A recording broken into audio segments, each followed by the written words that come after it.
What is up, my guys and girls of YouTube? I am Justin Omoe, and today I want to show y'all the Waves Q plugin. So if you already know about this, then I don't know, feel free to sit down, give me some watch time, support your boy.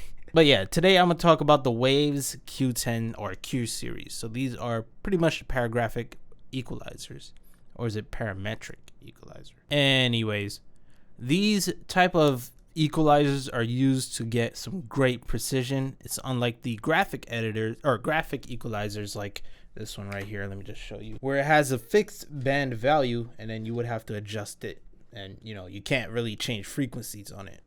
So yeah, that's pretty much the good part of the the paragraphic equalizers, is that you could get really fine-tuned and see which frequency you want. You could literally select any frequency in the spectrum and get what you want. The key word of this is all precision, or being precise, being able to doctor this thing and get the right things that you want in or out.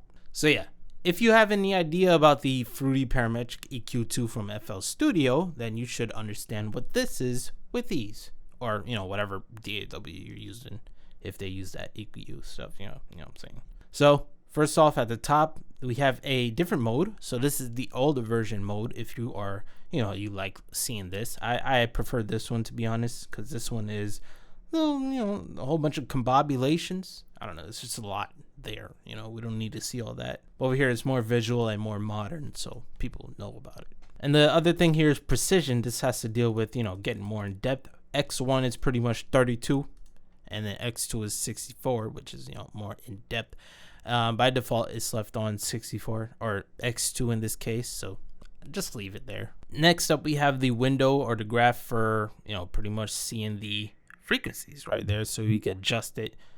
On the top we have the frequencies in terms of the hertz. So up here we got 1K, this is kilohertz, up to 16 kilohertz, but it actually goes all the way down to, or not all the way down, all the way up to 21,357. Don't ask me why that number, because I don't have the information for that.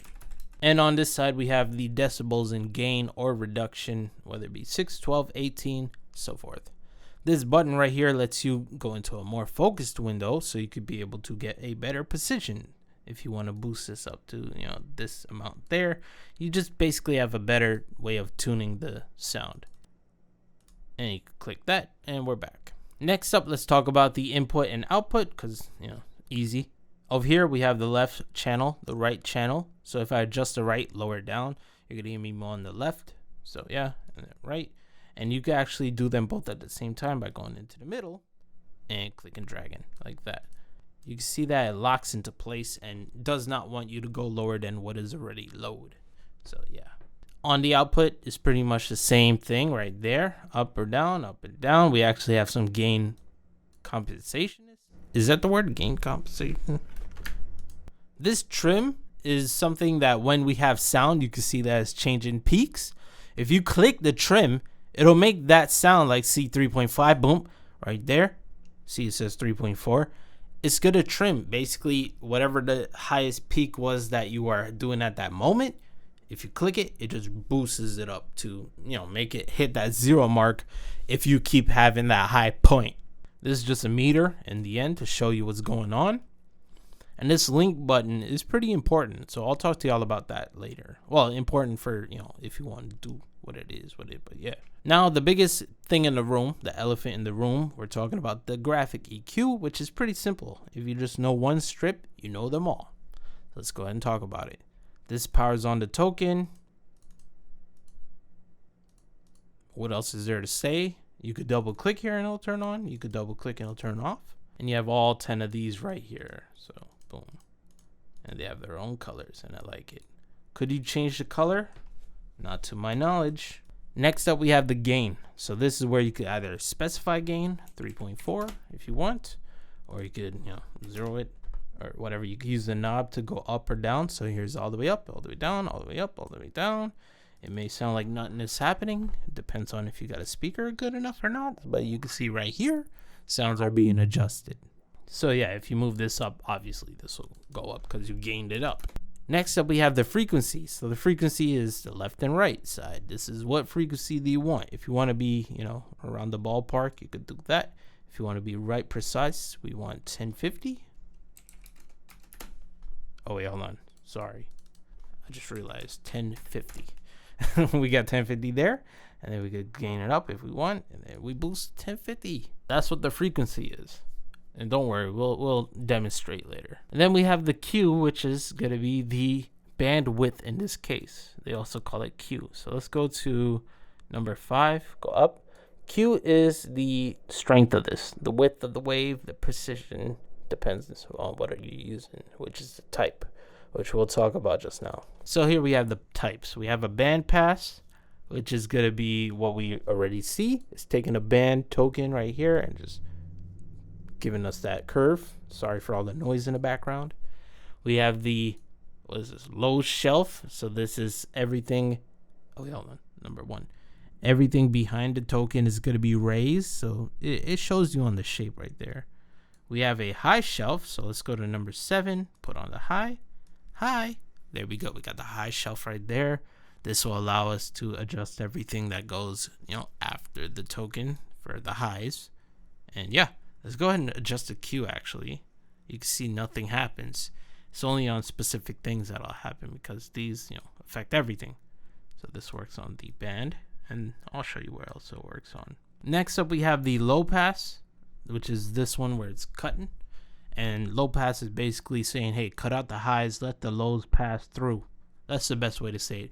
Cut the highs, just let the low pass through. That's how you can remember that. And then on the opposite side, we have the high pass. So cut the lows, let the high pass through. Cut the lows, let the high pass through. So that's pretty much the easiest way to remember that. Take note that using the pass does not boost the frequency or reduce. It just is what it is. Can't even use this curve, which is pretty sad because FL Studio has this thing right here. FL Studio has its own curve too, which I like that for. But I guess this one doesn't have it.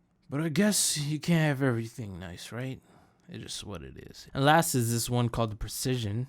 So boom, they call it PQ.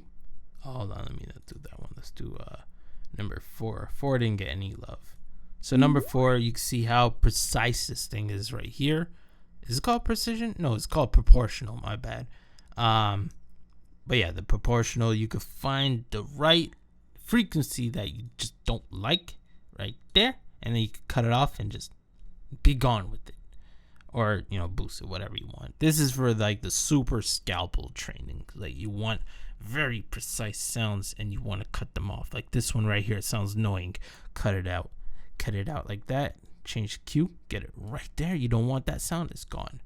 But yeah, that's pretty much everything you really have to know about the parametric. But remember, I was talking about the link here.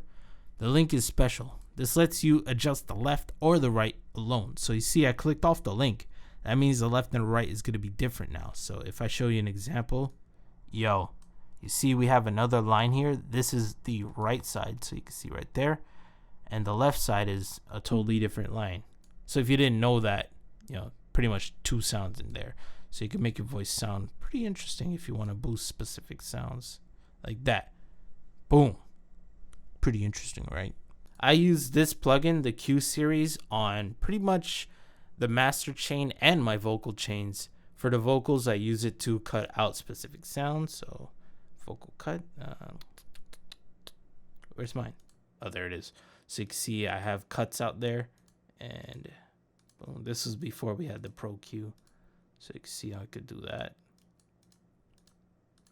And I could change it to modern. So you can hear like the frequencies that you don't like. Yo. So hear this sound right here. What if you put the precision? Yeah.